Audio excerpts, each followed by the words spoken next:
So what do you enjoy most about your job and, you know, composing trailer music? What aspect do you enjoy the most? I like the freedom of it. I think there's lots of room for experimentation. That's true. That even something that typically would never find its way on a CD somewhere or in other kind of music, because it's very interesting and ear-catching and different. You can get out there and, you know, share this side of the music that you love with other people through them watching the trailers, and then get that music out of yourself. Every single day, even if it's frustrating sometimes, at the end of the day, you're still sitting in your studio getting paid to write music and be creative and be experimental, and it's very dynamic. No 2 days are the same, you know, and the product of every day is different from another. So I think it's one of the most dynamic and rewarding jobs you could possibly have.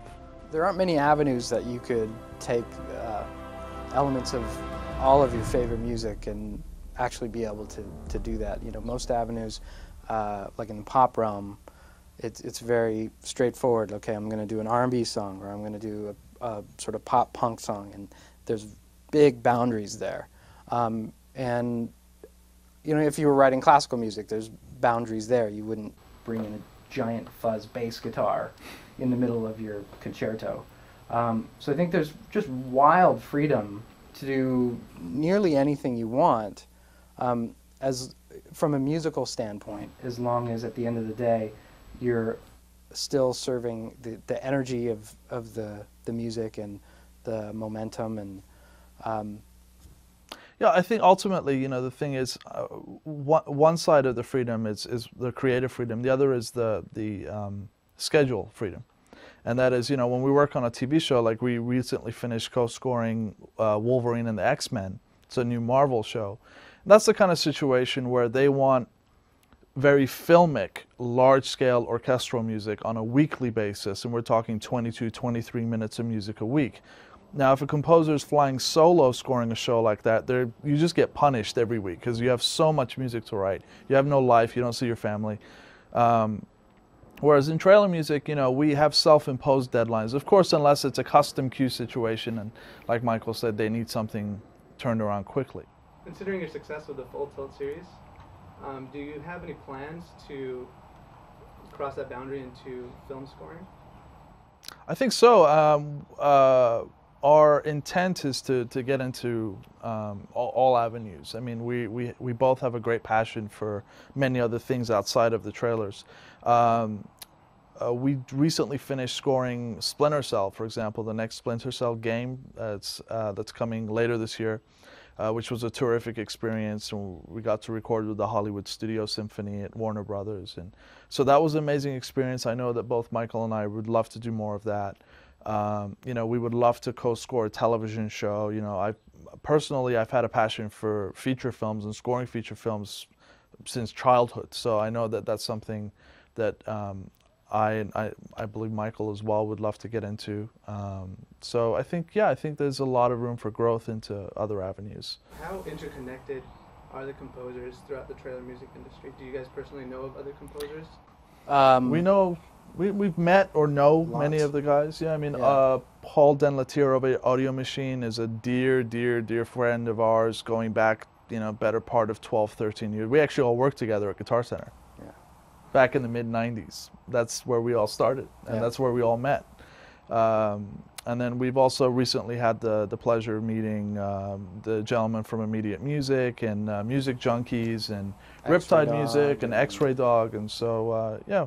It's actually very nice to get everyone in the same room and it's a pretty small boat. Yeah. And so, you know, you're bound to cross paths, and everyone's pretty cool. Yeah, there's no, like, you know, cutthroat sword wielding when we get in the same room. It's a nice little hang. Really, because at the end of the day, the music is what has to speak for itself, you know. The music you write for trailers, it's shown all over the world, right? So, I mean, millions and millions of people hear your music, you know, daily. Yet there's a lack of recognition, I think, by the public. So how do you guys feel about that? It's just par for the course. Yeah. I mean, you know. It's all right. You know, things come up, and there's trailer music fans, obviously, because we're doing this interview. So, I mean, that's really nice to hear people that you've never met and say, like, I love this piece of music. And it's also really rewarding when you write a piece of music and, you know, Kaveh or back and forth, like, I really enjoy something he wrote, or, you know, so you get a little of that sort of pat on the back, even just it being in a trailer, because there's so much music being pitched into these movies, and when your piece of music is the one that gets picked, and you know, for something as high profile as, you know, Wolverine or Transformers or G.I. Joe or whatever, it's really rewarding. Definitely, definitely. I know that we've been told by you know, supervisors at major trailer houses that they receive, you know, probably something equivalent to hundreds of new libraries, or you know, or artists or whatever, on a yearly basis, and they say that it sometimes takes, you know, up to a year to get around to even listening to something. So I think to be in a position, like Michael said, that, you know, you're in regular usage, your music is something that the editors and supervisors feel is a strong go-to shot, and they use you regularly. And at the end of the day, if music gets chosen over hundreds and hundreds and hundreds of other pieces of music or possibilities, I think that is a huge, flattering sort of pat on the head. It's obviously not the same thing as, you know, composing a feature film score and getting credit on that and having a soundtrack release. But it's very rewarding in its own ways. And the fan base seems to be huge. I mean, we were kind of shocked to discover just how large the fan base is.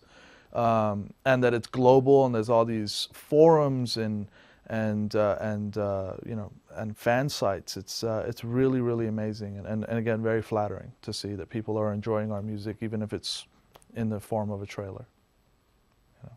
Do you have any final comments for your fan base that's been developing out there? I would say thank you. I mean, you know, we get dozens and dozens and dozens of email and correspondences on MySpace and Facebook, and you know, any other, on the forums and all this stuff. So I would say thank you. You know, it's great. It's a pleasure for us to do what we do, and it's a pleasure to see so many people enjoying our work and going to the movies and enjoying the, you know, the trailers, and you know, we'll keep doing our best to, you know, Put out good music. put out good music that everyone continues to enjoy. So thanks very much. Co-sign that. Yeah. Okay. Yeah, great. That's it.